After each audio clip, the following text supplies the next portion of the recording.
Bonjour mesdames et messieurs, je suis ravie de vous accueillir aujourd'hui pour parler d'un ingrédient qui fâche, l'huile de palme. Patrice Levang, bonjour. Bonjour. Vous êtes agroéconomiste à l'Institut de recherche pour le développement à Montpellier et vous étudiez plus particulièrement l'impact du développement du palmier à huile sur les environnements forestiers et les populations. Vous avez travaillé en Indonésie sur le sujet pendant 30 ans, puis au Cameroun où vous avez retrouvé les mêmes problématiques. Vous êtes l'auteur aux éditions Kouaé d'un livre sur la question avec le biologiste Alain Rival du CIRAD, livre qui s'appelle « La palme de la controverse ». Patrice Levang, du fond de votre Cameroun, est-ce que vous vous attendiez à ce que votre livre sur l'huile de palme connaisse un tel succès? Il y a encore 5-6 ans, lorsqu'on se prenait à défendre le palmier à huile dans des arènes même scientifiques, il arrivait qu'on nous lance des chaussures, au moins virtuellement, on se faisait vraiment agresser. Et puis, au fur et à mesure, le débat a quand même évolué. Et de plus en plus de personnes se sont demandé, mais si c'est aussi mauvais que tout le monde le dit, pourquoi le palmier se développe-t-il à cette vitesse ? Et la controverse, en fait, est relativement récente, puisqu'elle date d'une dizaine d'années. La cause essentielle de la controverse, c'est le succès du palmier à huile. Pendant très longtemps, le palmier est connu depuis des millénaires. On a retrouvé dans des jarres à Abydos, 5000 ans avant Jésus-Christ, on a retrouvé de l'huile de palme en Égypte. Donc l'huile de palme était déjà connue et commercialisée à l'époque. Donc c'est un produit fort ancien. Mais c'est son succès hors de sa zone d'origine à partir des années 60, 80, qui a commencé à inquiéter les groupes environnementalistes, les ONG environnementalistes. Et c'est à partir du moment où on s'est rendu compte que le palmier se développait essentiellement aux dépens de la forêt primaire, que tous ces groupes environnementalistes se sont mis à lutter contre l'expansion du palmier. Alors, pourquoi controverse? C'est parce que justement, le palmier est à la fois ce qu'on appelle donc cette plante miracle pour l'industrie et pour les populations qui la cultivent, et cette plante maléfique pour les orang-outans et les écologistes. Donc le palmier à huile est une herbe géante, une monocotylédone, qui produit des fruits que l'on voit ici, décrits, et chaque fruit contient plusieurs centaines de noix. La noix produit deux sortes d'huile en fait. L'endosperme tout autour, ce qui est rouge, produit la fameuse huile rouge ou huile de palme, et l'amande au centre produit l'huile de palmiste. Donc déjà ça, c'est deux sortes d'huile à partir de la même plante, qui est quelque chose de très intéressant. En plus de ça, le palmier à huile produit du vin de palme, produit des matériaux utilisés dans l'artisanat local, et même sur son lit de mort, si je peux me permettre, il produit encore des larves de charançon, des gros vers blancs qui sont très, très appréciés par les populations locales. Mais l'essentiel du succès du palmier provient de ses rendements extraordinaires. Sur le plan agronomique, c'est une plante extraordinaire puisqu'elle produit à l'hectare 4 à 8 fois plus d'huile que ses concurrents. En comparant la production et les surfaces utilisées pour produire l'huile de palme, on voit très nettement que pour une production, donc première production mondiale de plus de 33%, oui, à peu près presque 40% maintenant, l'huile de palme ne couvre que 7% de la surface. Il faut à peu près 8 à 10 fois moins de terre pour produire de l'huile de palme que pour produire de l'huile de soja. Donc ça aussi, c'est un facteur très important. Tout ça, évidemment, une forte productivité, ça se répercute sur le coût de l'huile. L'huile de palme, depuis 15 ans maintenant, est de loin l'huile la moins chère sur le marché. Et ça aussi, ça intéresse beaucoup les producteurs, les industriels qui utilisent l'huile de palme dans énormément de produits. L'huile de palme contient des acides gras saturés. La saturation des acides gras, comme pour le beurre, donc toutes les graisses animales sont des acides gras saturés. Cette saturation provoque le fait que l'huile de palme est solide à température ambiante dans les pays tempérés. Donc ça déjà c'est un avantage énorme, ça permet d'une manutention beaucoup plus facile pour l'industriel. Et surtout, cette saturation a pour effet aussi des caractéristiques gustatives, ça permet un meilleur moelleux, et ça permet justement de remplacer le beurre, qui est un ingrédient cher, par l'huile de palme, qui a à peu près les mêmes qualités gustatives. Le palmier à huile ne survit pas à moins de 15 degrés. Donc sa répartition écologique est strictement intertropicale. Alors ça limite sa culture à la zone intertropicale, et lorsqu'on parle de développement du palmier, forcément les seules zones encore vierges, encore utilisables, sont le plus souvent des forêts primaires, à haute valeur de conservation, avec une biodiversité extraordinaire. Donc là, il y a qui dit expansion du palmier à huile va forcément dire concurrence avec la conservation des forêts. On accuse beaucoup le palmier d'être responsable de la déforestation aujourd'hui. Est-ce que c'est vrai, c'est faux? Alors, il est indéniable que l'expansion du palmier à huile s'est faite en Malaisie et en Indonésie presque essentiellement aux dépens de la forêt primaire. Mais encore une fois, accuser le palmier, c'est se tromper de cible. On n'a jamais vu un palmier avec une tronçonneuse dans la forêt. C'est l'homme qui décide de convertir la forêt pour l'agriculture, que ce soit pour planter du palmier ou que ce soit pour planter de l'hévéa, de l'acacia ou n'importe quoi d'autre.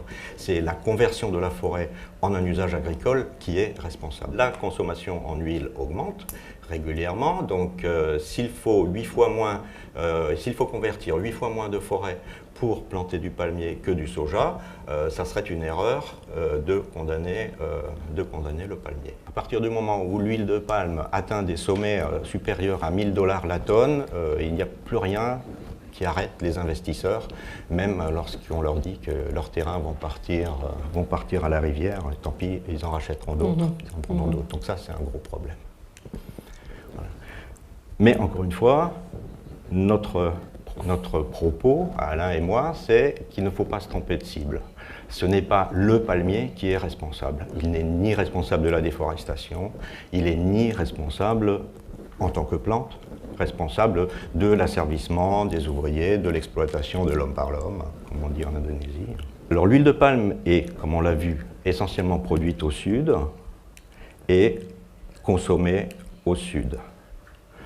Donc depuis quelques années maintenant, pendant très longtemps c'était l'Afrique, mais depuis quelques années maintenant, vous avez deux gros producteurs qui à eux seuls font à peu près 87% de la production mondiale, c'est l'Indonésie et la Malaisie. Enfin, quels sont ces grands défis que pose cette culture ? Alors l'essentiel, c'est qu'il va falloir assurer la production complémentaire. Donc d'ici 2050, on pense qu'il va falloir doubler la production d'huile de palme, rien que pour l'huile de palme. Oui. Donc il va falloir trouver de nouveaux terrains ou améliorer les rendements, etc. Et il va falloir augmenter la production tout en respectant l'environnement, éviter de continuer à détruire les forêts, les forêts primaires restantes. Il va falloir arriver à aussi intégrer, respecter les droits des populations locales face aux grosses agro-industries, si possible intégrer le développement local avec le développement des agro-industries, si c'est le cas, et surtout donc économie, environnement et aspect social. Tout ça, ça fait beaucoup d'enjeux pour une seule culture. Et là, on a de grosses difficultés parce que les seuls, à l'heure actuelle, qui sont vraiment intéressés par ça sont les États-Unis et l'Europe. Et alors, comme on le voit sur le graphique, là, il y a 18%. Ce n'est pas les plus gros consommateurs. Les plus gros consommateurs sont au sud et eux, pour l'instant, privilégient surtout le prix des produits. Mais quelle est la proportion entre gros industriels et petits producteurs? Alors au niveau mondial, à l'heure actuelle, elle est de l'ordre de 40%. Donc 40% de la palmeraie mondiale est aux mains de petits producteurs. Les petits planteurs ont un avantage au Cameroun par exemple, lorsqu'on essaye de promouvoir les petites plantations plutôt que de grosses agro-industries. D'abord, ça permet de réduire la pauvreté, mais ça permet aussi d'avoir un impact sur l'environnement parce que les petits planteurs ne vont pas avoir les mêmes logiques de déforestation que les grandes plantations. On a juste en 4 images, on voit bien la principale zone productrice d'huile de palme de plantations villageoises près de Ngouei, EDA, Cameroun. Au Cameroun, oui. Au Cameroun. Donc nous avons cartographié là-dessus les palmeraies. On voit l'importance des palmeraies. C'est la principale zone de production. Il reste énormément de terrain pour faire du vivrier. Il y a des mosaïques forestières, des jachères, il reste de tout. Si on compare à la même échelle la zone d'une agro-industrie, là c'est Soka Palm, Tienke. Toujours au Cameroun. Toujours au Cameroun. À la même échelle, vous voyez l'impact.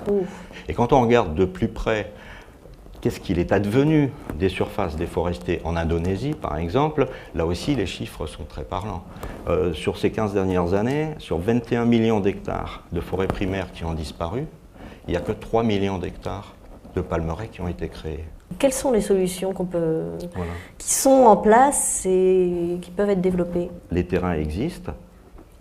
On aurait là de quoi planter largement sans couper le moindre arbre en Indonésie. Mais installer une plantation sur une friche à Imperata, comme on voit ici, ça représente un surcoût pour l'entreprise. Vous voulez dire un surcoût par rapport à déforester? À déforester. C'est catastrophique, ça, pourquoi? Non seulement un surcoût parce qu'il y a toute une partie d'herbicides à considérer, de travail du sol pour se débarrasser des mauvaises herbes, rajouter des herbicides pour contrôler tout ça. Ensuite, c'est des terrains qui sont plus faibles et qui sont plus... qui ont peu de nutriments qui restent dans le sol, donc il va falloir augmenter les doses de fertilisation. Et surtout, ce qui les rebute le plus, c'est qu'il n'y a plus de bois à voler, il n'y a plus de bois à récupérer, puisque sur forêt primaire... Il faut fournissez un peu la prime de départ. Sur forêt primaire, c'est la prime de départ. Rien qu'en récupérant le bois sur une forêt primaire, on arrive à couvrir pratiquement presque tous les frais de plantation, pas tous les frais, mais une grande partie des frais de la plantation sont déjà pris en charge. Ensuite, la recherche est toujours active.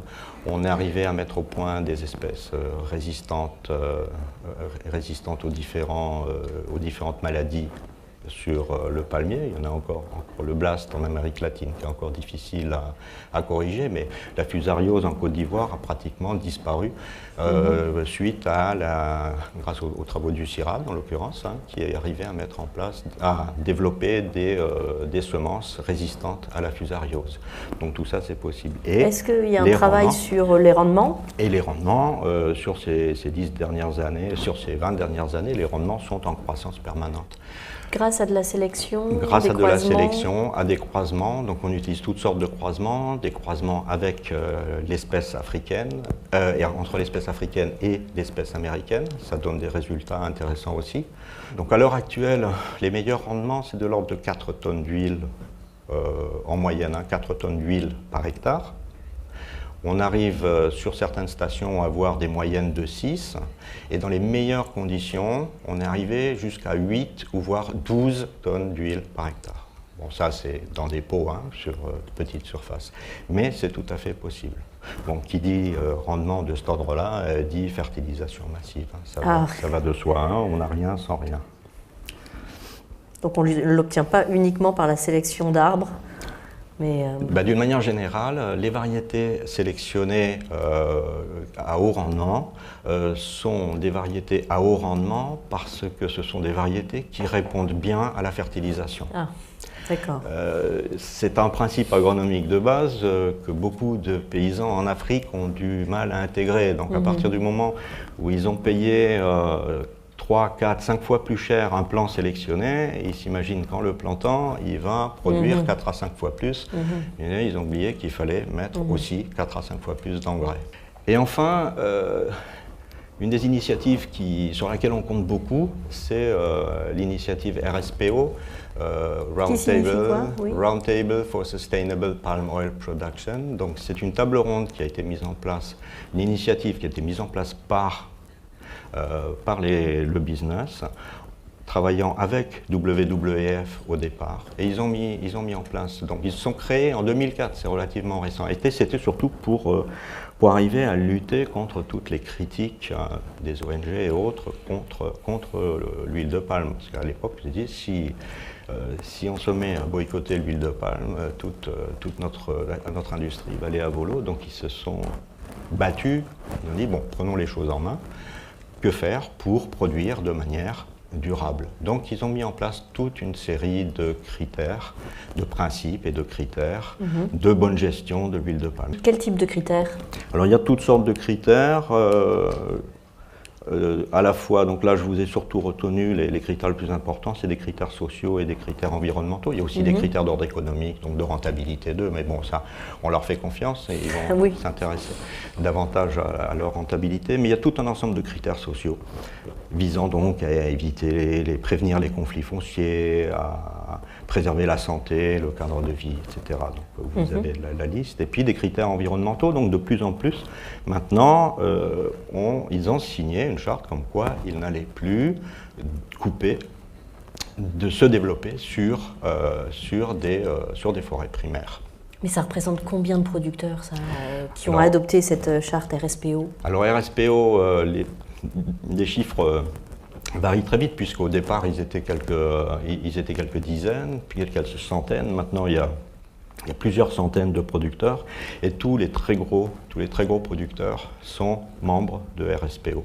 Si on veut savoir que le pain industriel qu'on a acheté avec de l'huile de palme, cette huile de palme a été produite dans cette initiative-là, comment est-ce qu'on sait? Il y a un logo? Voilà, donc à l'heure actuelle, il y a plusieurs logos, marques déposées de différents ordres. Donc là, vous voyez les différents logos. Alors, ça va d'un niveau très faible, du genre il n'est pas exclu que mon produit contienne un peu d'huile certifiée, contribue à lutter contre la déforestation. Donc là, ça reste très modeste comme engagement. Et l'engagement le plus haut, c'est justement cette huile provient uniquement de plantations certifiées. Effectivement, s'il est un domaine où on a dit beaucoup de contre-vérité, pour ne pas dire idiotie, c'est dans le domaine de la santé. Alors, il y a d'abord l'huile parfaite. Alors, l'huile parfaite, c'est un rêve. L'huile, c'est pas un aliment parfait, donc ça n'existe pas. On a fait un calcul avec Alain, enfin, c'est pas tout à fait exact, c'est Alain qui a fait le calcul. On est arrivé en regardant les quantités d'huile de palme importées en France, qu'à peu près 1 à 2 kilos d'huile de palme, maximum 2 kilos, seraient consommés par tête de pipe par an. Si on compare cette huile de palme à la quantité de beurre consommée par un Français, rien que ça, c'est déjà 20 kilos. Si on rajoute la charcuterie, et le lard et les autres ingrédients, donc graisses animales, qui sont toutes des graisses saturées et cholestérogènes, là on a les preuves, on a les études depuis très longtemps. C'est un jour où la France a voulu taxer l'huile de palme importée. Les Malaisiens se sont fâchés et ils ont commandité une étude justement spéciale pour les Français. Ils ont dit, attendez, vous avez peur pour votre santé parce que vous consommez des huiles saturées, parce que vous consommez un peu d'huile de palme saturée, alors qu'à côté de ça, vous mangez du beurre, de la charcuterie. Si on peut éviter les acides gras saturés, c'est bien.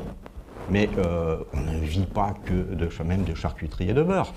On mange d'autres choses. Donc ce qui compte, c'est la diversité, la diversification de notre alimentation. On n'a aucune étude qui prouve la nocivité de l'huile de palme, contrairement au beurre, à la charcuterie et autres. Pour les gens qui sont inquiets pour leur santé, donc juste leur rappeler que l'acide palmitique est un composant qu'on trouve dans le lait maternel. Bon. ce serait quand même surprenant que ce soit un poison mortel.